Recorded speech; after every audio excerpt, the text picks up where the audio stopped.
Hello friends, क्या आप medical store खोलना चाहते हो? आपको पता है कि मेडिकल स्टोर खोलने के लिए मिनिमम क्वालिफिकेशन क्या है? साथ में ही आपको मेडिकल स्टोर के लिए ड्रग लाइसेंस कैसे लेना है, कहां से लेना है।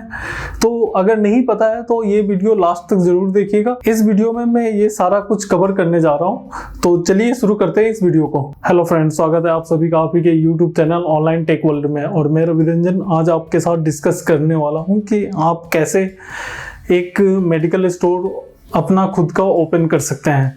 तो सबसे पहले बात कर लेते हैं कि इस बिजनेस को कौन स्टार्ट कर सकता है। जिसने B pharma, M pharma, D pharma या फार्मा डी का कोर्स किया हुआ है, वो सारे लोग इस बिजनेस को स्टार्ट कर सकते हैं। लेकिन अगर आपने इसमें से कोई भी कोर्स नहीं किया है तो इसमें घबराने की कोई बात नहीं है, आप भी इस बिजनेस को स्टार्ट कर सकते हो।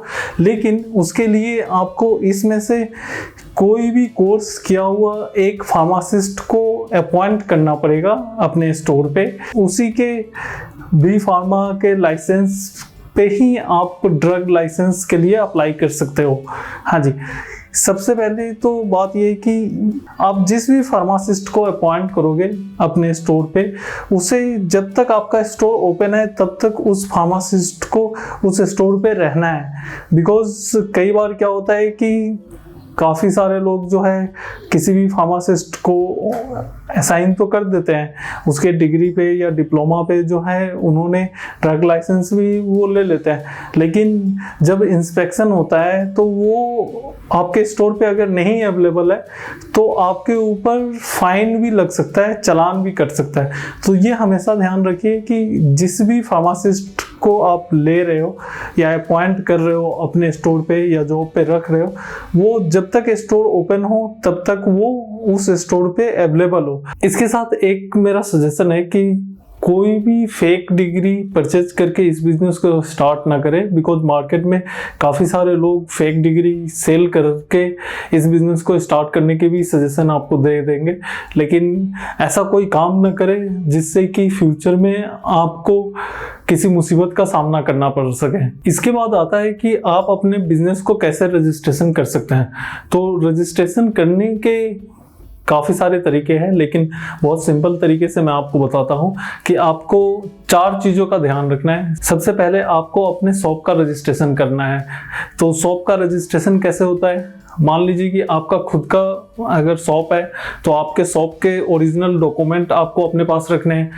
अगर आपका शॉप नहीं है, अगर आप रेंट पे ले रहे हो, तो आपको रेंटल एग्रीमेंट, जो कि पक्का रेंटल एग्रीमेंट होता है, वो आपको बनवाना पड़ेगा। उसके बाद बिजनेस की रजिस्ट्रेशन आपको करनी होगी। बिजनेस रजिस्ट्रेशन कई तरह के होते हैं। सिंगल पर्सन रजिस्ट्रेशन होता है, उसके बाद पार्टनरशिप रजिस्ट्रेशन होता है, उसके बाद प्राइवेट लिमिटेड कंपनी होती है, लिमिटेड कंपनी होती है।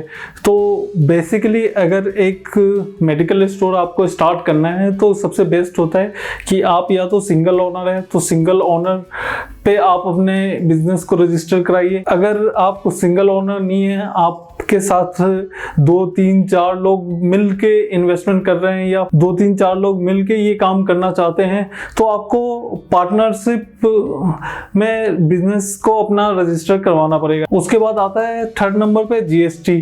कि आप सभी को पता है कि आज के डेट में कोई भी बिजनेस करना है तो आपको जीएसटी रजिस्ट्रेशन करवाना ही है 100%।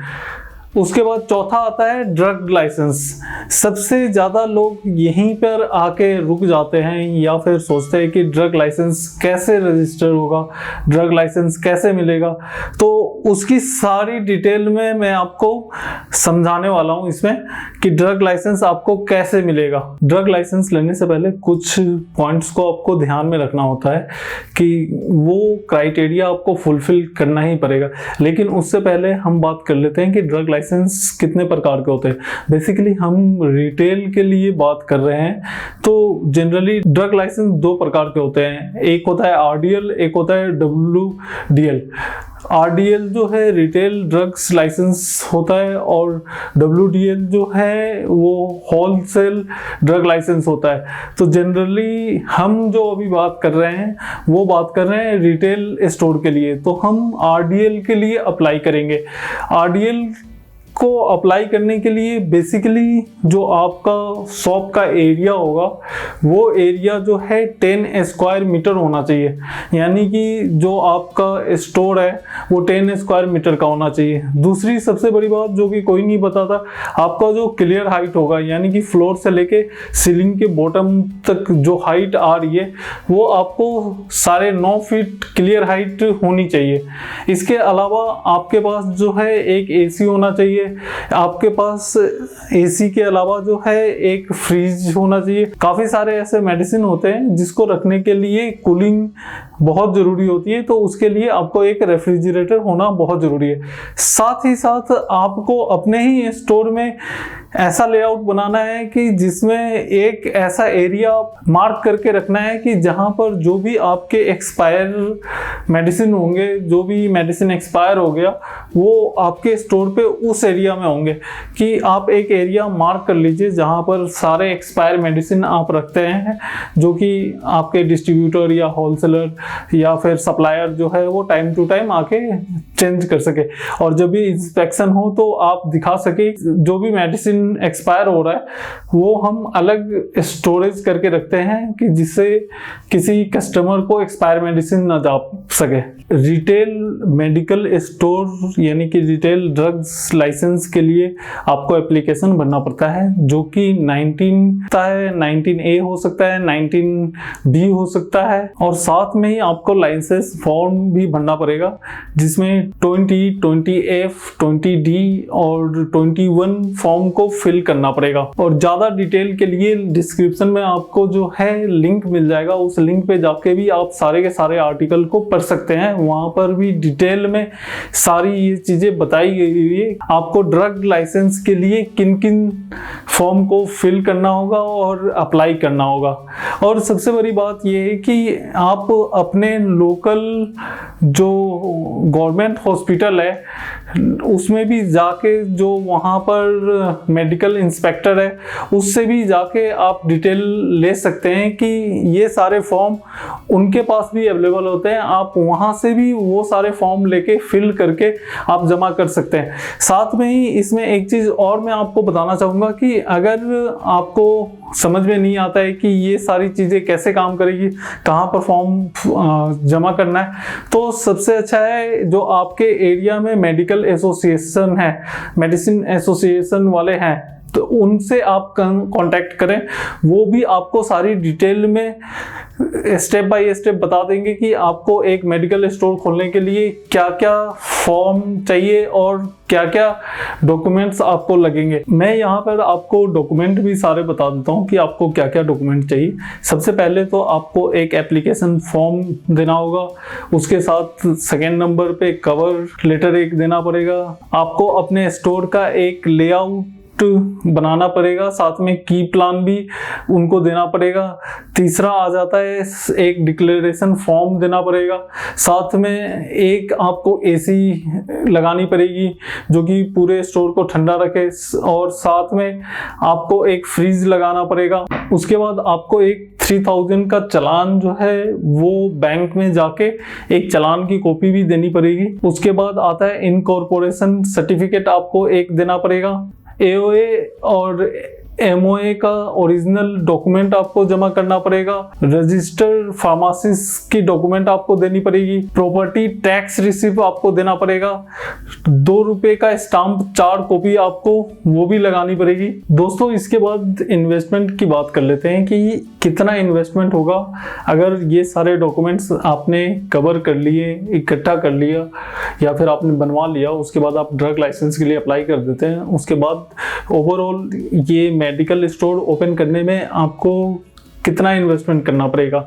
तो सबसे पहले देख लेते हैं कि आपको किस टाइप का फर्नीचर इसमें यूज करना है, इनिशियल क्या क्या चीज़ें आपको लगानी पड़ेगी। तो सबसे पहले तो फार्मेसी आपको डिस्प्ले रैक लगवाना पड़ेगा जिसमें ग्लास शटर लगा होता है। उसके अलावा जो है फार्मेसी काउंटर आपको रखना पड़ेगा। आपको ड्रॉर्स लगाने पड़ेंगे बिकॉज काफ़ी सारे उसमें ड्रॉर्स होते हैं फार्मेसी में जो यूज होते हैं। कैश काउंटर एक अलग होता है तो वो लगाना पड़ेगा। साथ में एक कंप्यूटर आपको लगाना पड़ेगा बिलिंग वगैरह के लिए। तो ये सारे जो इक्विपमेंट है और जो सेटअप कॉस्ट है वो अगर मैं नॉर्मल सी बात करूं तो आपका 4 से 5 लाख रुपए, अगर आप किसी सस्ते जगह पे स्टोर खोल रहे हैं तो 4 से 5 लाख रुपए की इन्वेस्टमेंट आपको लग जाती है, इंक्लूडिंग आपका रेंटल और आपकी जो सेटअप है। तकरीबन 3 लाख के आसपास में आपका स्टोर बन के रेडी हो जाता है और ये सारे सामान आपके आ जाते हैं 3 से 3.5 लाख में। रेंट वगैरह की भी बात करें, अगर रेंट 15,000 20,000 है तो आपका तकरीबन 4 से 5 लाख के बीच में सारा सेटअप कंप्लीट हो जाता है। लेकिन अगर आप किसी मेट्रो सिटी में ओपन कर रहे हो तो तकरीबन जो है 5 से 7 लाख रुपए इसमें इन्वेस्ट हो जाते हैं। इसके अलावा आपको जो है कैपिटल चाहिए होगी, जो कि मेडिकल स्टोर को रन करने के लिए, आपको इन्वेंट्री फिल करने के लिए, तो वो कैपिटल अलग है। वो आप जितना चाहो उतना लगा सकते हो, लेकिन आप मोटा मोटी अगर लेके चलोगे तो तकरीबन 5 से 6 लाख की कॉस्ट उसकी भी आपको लग जाएगी। तो तकरीबन अगर किसी मेट्रो सिटी में आप खोल रहे हो तो 10 से 12 लाख रुपए आप लेके चलो कि एक मेडिकल स्टोर खोलने में आपको लग जाएगा। यही अगर टायर 2 या किसी दूसरे छोटे शहर में अगर आप खोल रहे हो 7 से 8 लाख में आप आराम से इजीली खोल पाओगे, क्योंकि वहां पर रेंटल कम है तो आपके इन्वेस्टमेंट कम हो जाते हैं। अब बात कर लेते हैं कि हमने स्टोर तो खोल लिया, हमने बिजनेस भी सेटअप कर लिया, लेकिन इसमें प्रॉफिट कितना है, कितना प्रॉफिट आप अगर इस बिजनेस में इन्वेस्टमेंट करते हो तो कितना प्रॉफिट आप ले सकते हो, कितना प्रॉफिट कमा सकते हो। जनरली मेडिकल स्टोर में 5% से लेके 30% तक का प्रॉफिट मार्जिन होता है। अगर आपका कोई फ्रेंचाइजी नहीं है, आपको किसी को एक्स्ट्रा फीस नहीं देना है, तो आप इजीली 5% से लेके 30% के बीच में मार्जिन कमा सकते हो। अब आप बोलेंगे कि इतना मार्जिन वेरी क्यों करता है, तो जनरली जो ब्रांडेड प्रोडक्ट होते हैं, जैसे बाकी जनरल स्टोर हर चीज में जो ब्रांडेड होते हैं, वैसे ही मेडिसिन लाइन में भी जो ब्रांडेड मेडिसिन है उसमें प्रॉफिट मार्जिन कम होती है। 5%, 7%, 10%, 12%, मैक्सिमम 12% से 15%, 15% से ज्यादा नहीं होती है। उसमें भी जो जेनेरिक मेडिसिन है उसमें जो है 20%, 25%, 30%, 35% तक चला जाता है। तो ओवरऑल जो प्रॉफिट मार्जिन कैलकुलेट होता है वो 5 to 30% के बीच में ही हो पाता है। उसमें से भी अगर आप अपने कस्टमर को, आपने नया बिजनेस स्टार्ट किया तो आप अपने कस्टमर को 5 से 10% इजीली डिस्काउंट दे सकते हो। उसके बाद भी आप 15 से 20% प्रॉफिट मार्जिन आराम से कमा सकते हो। यानी कि 100 रुपीज का प्रोडक्ट सेल करोगे, 100 रुपीज का अगर आपने मेडिसिन सेल किया तो इजीली उसमें 20 रुपीज तो आपका मार्जिन बच जाता है। और ये एक ऐसा बिजनेस है कि ये बिजनेस 12 महीने चलता है, तो इसमें प्रॉफिट मार्जिन आपको मैंने बता दिया 20% के आसपास मिल जाता है। और अगर आप अच्छा खासा डिस्काउंट देते हो अपने कस्टमर को, उसके बाद भी आपको 20% प्रॉफिट मार्जिन बच जाता है। आपको ड्रग लाइसेंस कैसे लेना है वो भी मैंने बता दिया। अगर तब भी आपको समझ में नहीं आ रहा कि ड्रग लाइसेंस आपको कैसे लेना है, तो आप अपने लोकल हॉस्पिटल, जो गवर्नमेंट हॉस्पिटल है, डिस्ट्रिक्ट हॉस्पिटल है, वहां पर जाके पूछ सकते हैं। मेडिकल इंस्पेक्टर कौन है, आप उनसे कांटेक्ट कर सकते हैं। वो आपको सारी डिटेल बता देंगे, आपको गाइड कर देंगे। अगर वहां पर भी आपको समझ में नहीं आता है तो आप जो लोकल मेडिसिन एसोसिएशन है उनसे कांटेक्ट कर सकते हैं कि मुझे इस एरिया में, आपके एरिया में स्टोर खोलना है और मुझे सारा गाइडेंस आप बताइए। वो आपको सारा गाइड कर देंगे और एग्जैक्टली स्टेप बाय स्टेप आपको सारा कुछ बता देंगे। तो इस वीडियो में इतना ही। अगर ये वीडियो आप लोगों को पसंद आए तो वीडियो को लाइक और शेयर जरूर कीजिएगा और इस चैनल को सब्सक्राइब करके बगल में जो बेल आइकन है उसे भी क्लिक जरूर कर दीजिएगा, बिकॉज आप लोगों के लिए ऐसे ही इंफॉर्मेटिव वीडियोज मैं हमेशा लेके आता रहता हूँ। मिलते हैं किसी और नए वीडियो में नए टॉपिक पे। तब तक के लिए जय हिंद, बाय बाय।